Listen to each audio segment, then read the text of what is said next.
Hello, today we'll take a look at Proverbs 21:1 that says, "The king's heart is like channels of water in the hand of the Lord.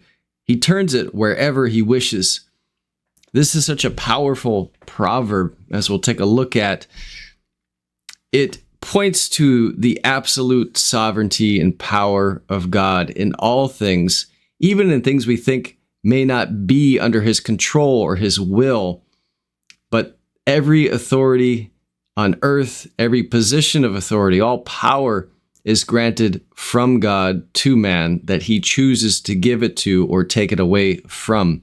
And we see this very clearly demonstrated in Daniel chapter 4. This includes this account of Nebuchadnezzar here having a vision at the beginning of the chapter.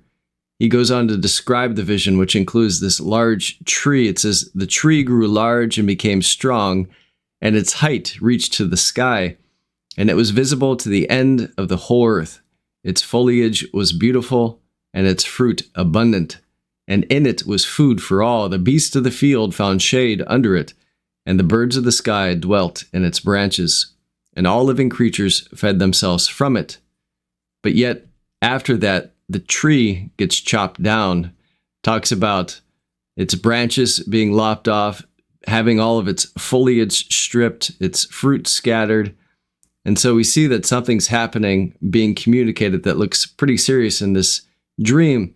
And Daniel himself interprets the dream for Nebuchadnezzar, saying, "This dream is about you, and about you losing your sovereignty and your power that God has granted to you." So this is what happens in the account starting in verse number 28, where it says, "All of this happened to Nebuchadnezzar the king. 12 months later, he was walking on the roof of the royal palace of Babylon. The king reflected and said, 'Is this not Babylon the Great, which I myself have built as a royal residence by the might of my power and for the glory of my majesty?'"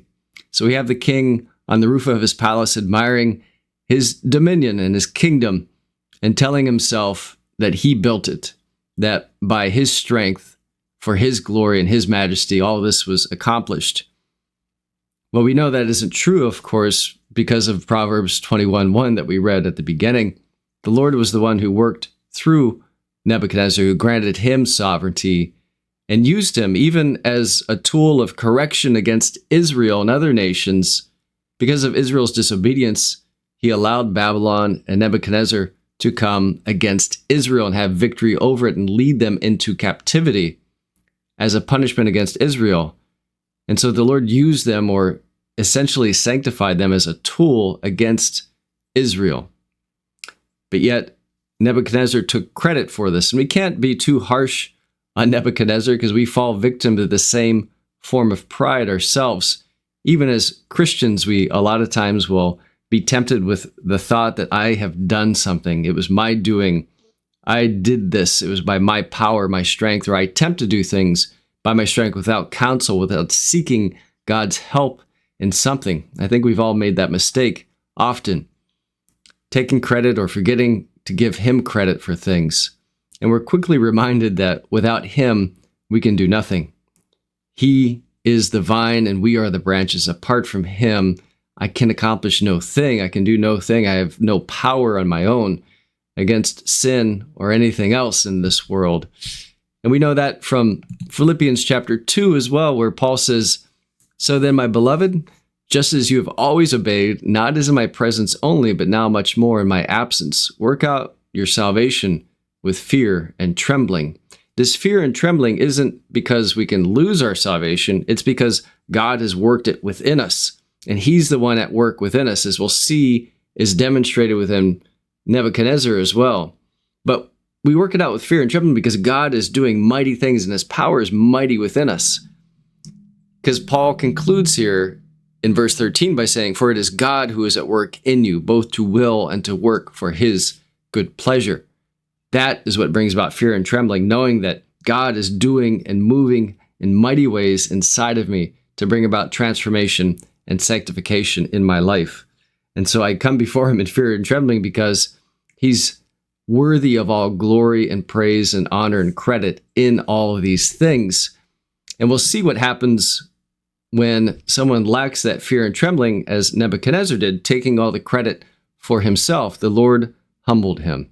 As we are often humbled when we forget to seek the Lord, counsel, or ask him for help, or rely upon him and rely upon myself instead, I get humbled in all those situations. So again, the king is reflecting on all that he had accomplished as he thought he had. And it continues in verse 31. While the word was in the king's mouth, a voice came from heaven saying, King Nebuchadnezzar, to you it is declared sovereignty has been removed from you, and you will be driven away from mankind, and your dwelling will be with the beasts of the field. You will be given grass to eat like cattle, and 7 periods of time will pass over you until you recognize that the Most High is ruler over the realm of mankind and bestows it on whomever he wishes. So here again, the word is given to Nebuchadnezzar. You will understand that the Lord can turn the king's heart like water in his hand, wherever he wishes. Immediately, the word concerning Nebuchadnezzar was fulfilled, and he was driven away from mankind and began eating grass like cattle, and his body was drenched with the dew of heaven, until his hair had grown like eagle's feathers and his nails like birds' claws. So Nebuchadnezzar goes into this state of acting like an animal, from being a king on the roof, looking over his kingdom, to being humbled in a field. But at the end of that period, I, Nebuchadnezzar, raised my eyes toward heaven, and my reason returned to me, and I blessed the Most High and praised and honored him who lives forever. For his dominion is an everlasting dominion, and his kingdom endures from generation to generation. All the inhabitants of the earth are accounted as nothing, but he does according to his will in the host of heaven. And we've seen this elsewhere as well. I believe it's in Isaiah, where it talks about all of the kingdoms of the world are like a drop in a bucket to the Lord, and all of the people on the earth are like grasshoppers.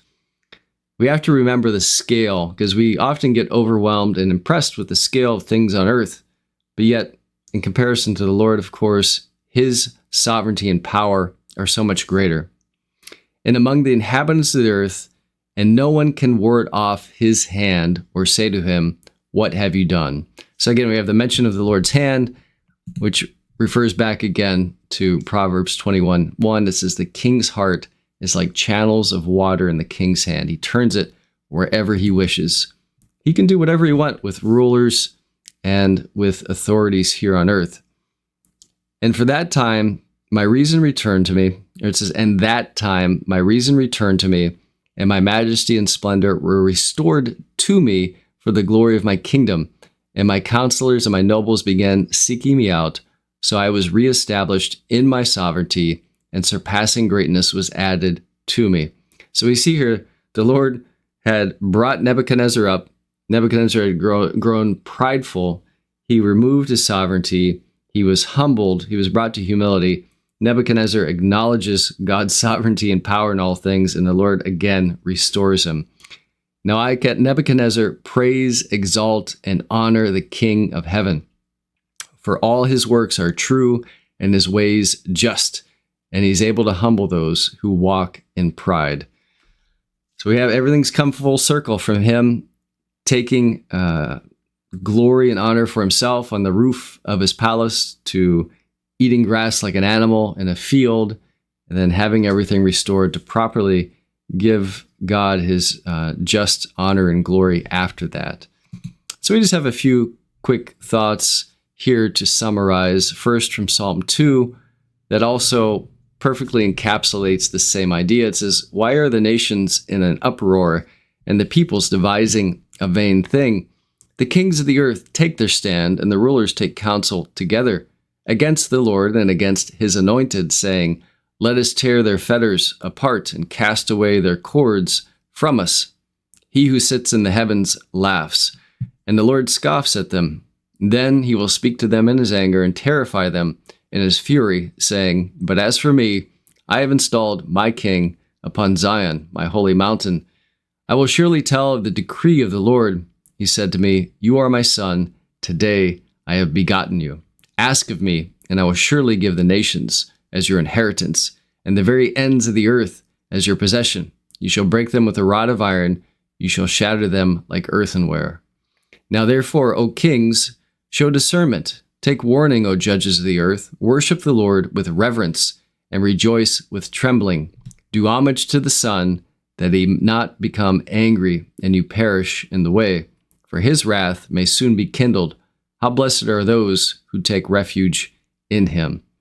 So we have perfectly again summarized here just in Psalm 2 that idea that the Lord is completely sovereign. And although it may seem like it may not be the case to us that there are those who are outside the sovereignty of God, who are acting against his will, that they are going unnoticed, the Lord knows and is sovereign over everything. And according to his will and his perfect judgment and justice and discernment, he will maintain his sovereignty in all of those things. So a blessing again to learn from Proverbs 21:1. The king's heart is like channels of water in the hand of the Lord. He turns it wherever he wishes. Take care.